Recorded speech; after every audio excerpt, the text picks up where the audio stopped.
biggest epic fails of 2025. Without further ado, let's get into it. Number one, the 6'7" meme. Maybe I'm entering my unk phase, but could somebody please tell me the significance of it, or how it got popular, who started it, or why the hell it's even funny?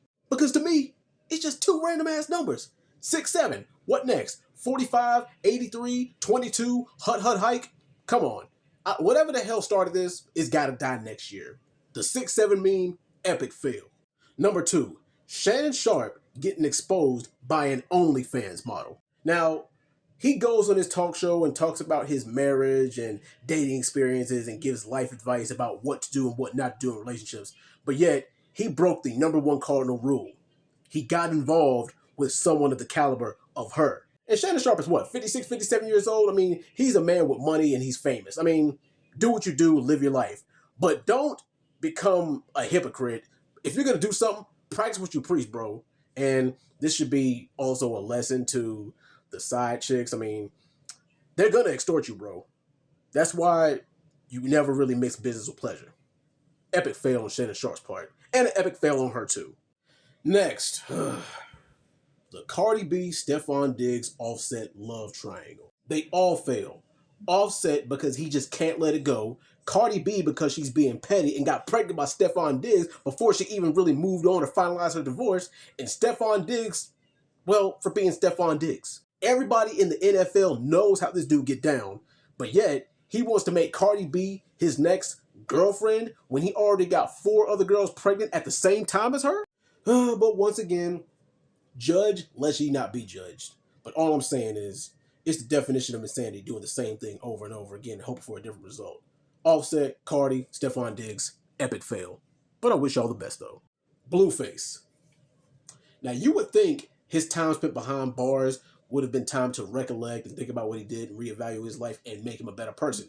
But no, if you ask me, he came out even worse than before. And if you come out even worse than before, that shows that you have not learned your lesson. Hopefully he doesn't go back, but we'll see. But he can't ruin anybody else's relationship like the same way that he ruined Krishan, even though Krishan chose to stay for years. That and the fact that he came out looking like a tattooed Chipotle bag. So, Blueface, epic fail. Next, P. Diddy getting sentenced to 4 years in prison. Why is this an epic fail? Because everybody and their grandmother knows he deserved way more time than that. Behind the Diddy schmex parties and the drug use and the physical abuse on Cassie and all the drama with the baby oil and him being exposed as a undercover brother in the hip-hop industry, what more can you do? I would say I hope his time behind bars changes him for the better, but it looks like he's having the time of his life in there. P. Diddy, epic fail. Next, Donald Trump and ICE. Now, I use that term loosely, President Trump would have you believe that immigration and illegal aliens in this country is the worst problem, when really it's finances, it's the state of the United States as a whole, the fact that we can't get along with each other, and the fact that the government shut down multiple times and they can't even get their own shit together. Now, whether you're a Trump supporter or not is neither here nor there.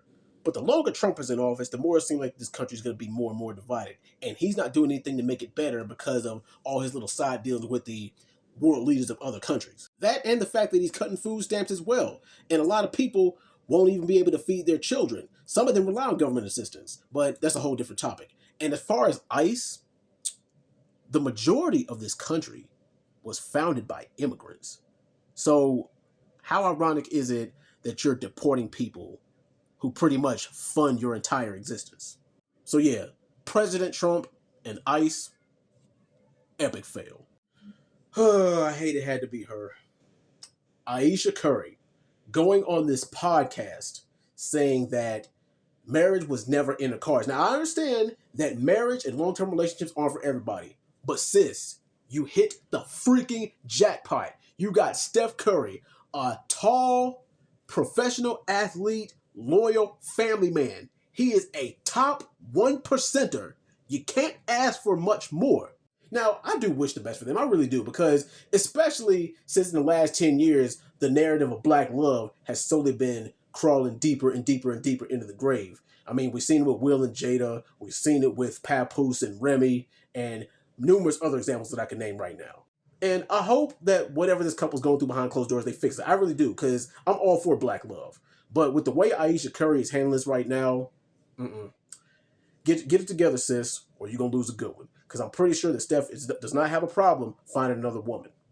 Ayesha Curry, epic fail. Get it together.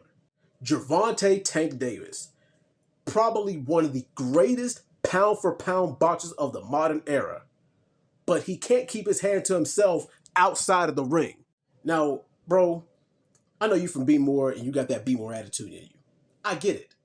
But dog, don't let a bunch of BS outside of the ring F up the bag. You could have got the biggest bag of the century against Jake Paul. Win, lose, or draw. You and your kids would have been set for life. But yes, hopefully he learns his lesson and he gets his career back on track. But for 2025, Gervonta Davis, epic fail. Charlie Kirk. And it wasn't so much Charlie Kirk himself. It was the people who were celebrating his death. Now, I'm in no way, shape, or form a fan or a supporter of Charlie Kirk. Hell, I even flat out dislike some of what he was saying. But does that mean that I think that he should have been red rum for his ideas on what he's saying? Absolutely not. But it does kind of also show that you have to watch what you say, because not everybody's going to partake to it kindly. Now, people say things that I don't like all the time, whether it be in real life or on social media. Does that necessarily mean that I want them to lose their life over it? Absolutely not. But yeah, anybody who supported this man's death, epic fail. And the reason why I say that is because even if I did not like him, think about it. It could have happened to somebody that you did support. The T app.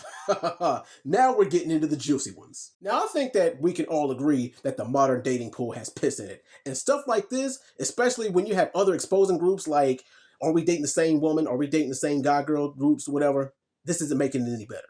But people who partake in this foolery, they think they're exposing the people that they're dating when they're really exposing themselves. And to add insult to injury for all the people who had to log into this app, they got their personal information leaked. Their address, their phone number, their place of employment. So for everybody who called themselves exposing somebody, I hope it was worth it. For y'all T-App users, epic freaking fail. Now this topic first came up in a Reddit forum in 2020, and then it resurfaced on TikTok in 2022 when the question went viral of what's the largest animal you think you could be in a fight, and then it became a full-blown debate in 2025.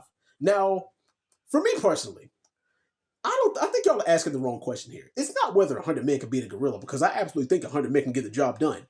It's how many people is that gorilla going to tear through before they actually get him down? But it's a fail because nobody in their right mind or with something to lose is going to have the balls to go through with this. Who wants to fight a 6'3", 500-pound gorilla willingly? But in 2026, we need to set this up and make this a reality, because I'm tired of talking. I'm tired of the speculation. We need to set this up. What we need to do is we need to find 100 willing and able participants. We need to screen them, get their strengths and weaknesses, and we need to charge $49.99 on pay-per-view. And yes, some of y'all may not make it, but hey, that's the nature of the beast. Literally. But for anybody who's willing to go toe-to-toe with a silverback gorilla, epic fail. But yeah, guys, that'll do it for the biggest epic fails of 2025. I already can't wait to see what 2026 has in store. You guys leave it in the comments. Let me know which ones I left out. Peace.